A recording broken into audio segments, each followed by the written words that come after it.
guys, welcome back to Grinning Days. If you haven't subscribed to my channel yet, make sure you subscribe to my channel right now because we're here to spread some good vibes and white smiles. On that note, welcome back to another Sunday bonding video where we have this heart-to-heart conversation and make our bond stronger.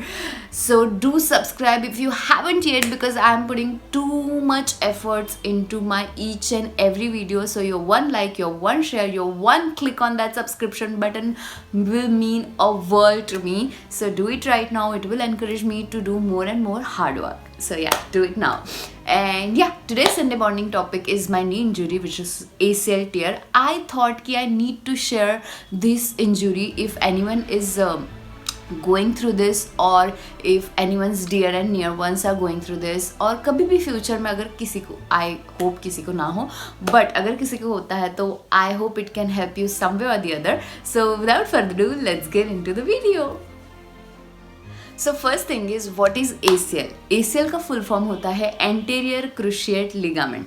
तो ligament हमारे body में ना मतलब एक elastic membrane जैसा रहता है, जिससे रबर बैंड नहीं होता जिसको हम ऐसे खींच सकते हैं, कॉम्प्रेस कर सकते हैं, that type. So just imagine कि ये मेरा पैर है ये थाई है और ये नीचे का पोर्शन है और ये बीच में नी.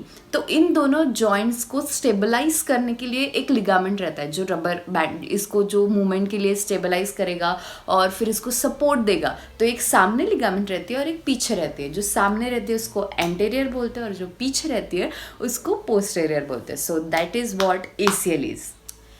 And what is ACL tear. Okay, बहुत सारे लोगों को क्रैक भी होता है, मतलब हल्का सा माइनर, जिससे रबर बैंड को नहीं किया हल्का सा ऐसे क्रैक आ जाता है या फिर थोड़ा सा टीयर रहता है या फिर किसी किसी को कंप्लीट टीयर रहता है. So I am God's child. I had a complete tear in my ligament. तो बहुत बार ना ये ACL टीयर डांसर्स, फुटबॉलर्स या फिर जो भी स्पोर्ट्स में रहते हैं उनको ज़्यादा होता है. आई मीन अगर वो स्पिन करते करते एकदम से रुक गए या फिर दौड़ते दौड़ते एकदम से रुक गए तो देयर इज़ पॉसिबिलिटी कि उनको ACL हो. मैं काफ़ी रैंडमली गिरी थी, मतलब उसको गिरना भी नहीं बोल सकते, तो मुझे ACL हो गया था. तो it can happen with anybody, you know. बहुत सारे लोगों को पता भी नहीं चलता कि उनको ACL टीयर हो गया है बिकॉज ACL टीयर होने के बाद भी वो चल सकते हैं, but obviously they can not do so much of heavy things. But या ये किसी को भी कभी भी हो सकता है. So what happens after ACL tear. तो अगर डिपेंड करता है, ठीक है, कि आपकी पोस्टेरियर यानी कि पीछे की लिगामेंट टीयर है या फिर सामने की. अगर आपकी सामने की ACL मतलब जो भी लिगामेंट है वो टीयर है और आप स्पोर्ट्समैन है या फिर डांसर है तो डॉक्टर आपको इमीडिएटली सर्जरी के लिए बोलते हैं because obviously your whole career, your whole life depends on that thing. तो आप वो चीज़ नहीं कर पाओगे अगर आप सर्जरी नहीं करोगे.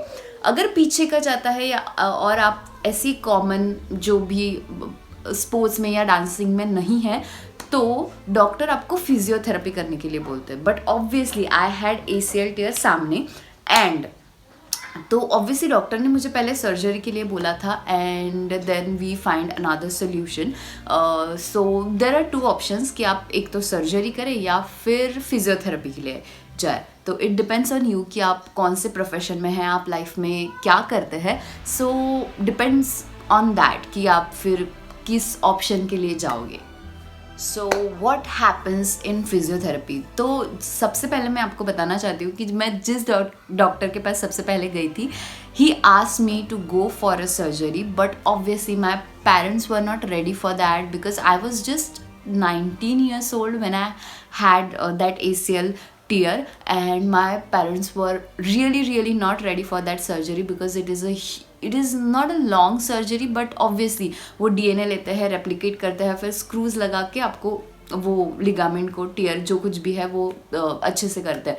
And depends on the type of that screw आपके ऑपरेशन की कॉस्ट डिसाइड होती है.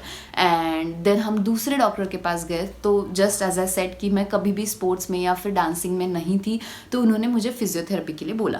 तो फिजियोथेरेपी में क्या होता है कि firstly they will ask you to wear this babies every time which is knee cap.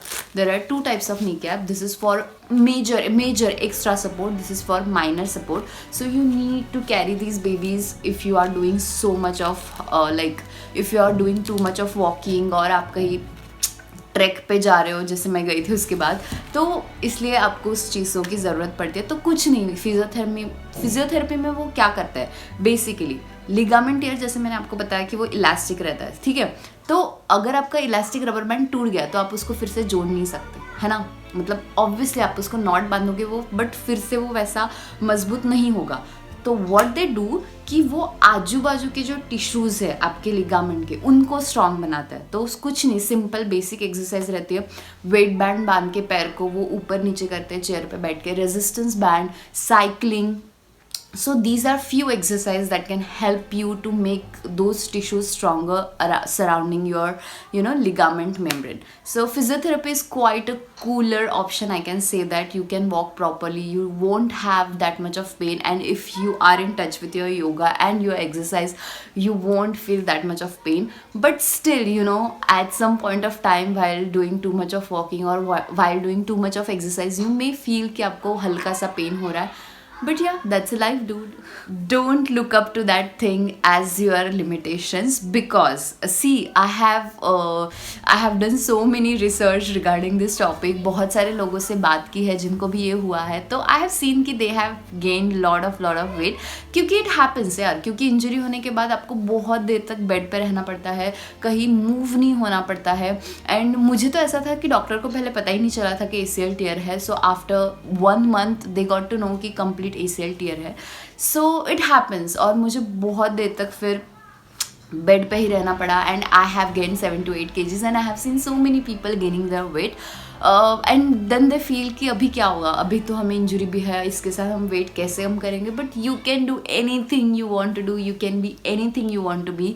So don't look up to that thing as your limitations, as your restrictions. So if you believe you can do it, you can do anything. See, I can do anything. I do lots of yoga. Obviously there are limitations. Obviously मेरा पैर कभी कभी जवाब दे देता है. I mean, मैं मनाली गई थी एक बार, एंड आते वक्त my leg was like this huge, because वो सूज गया था बहुत चलने की वजह से, एंड बहुत ज़्यादा पेन हो रहा था. So it will happen, okay, but you need to live with that thing.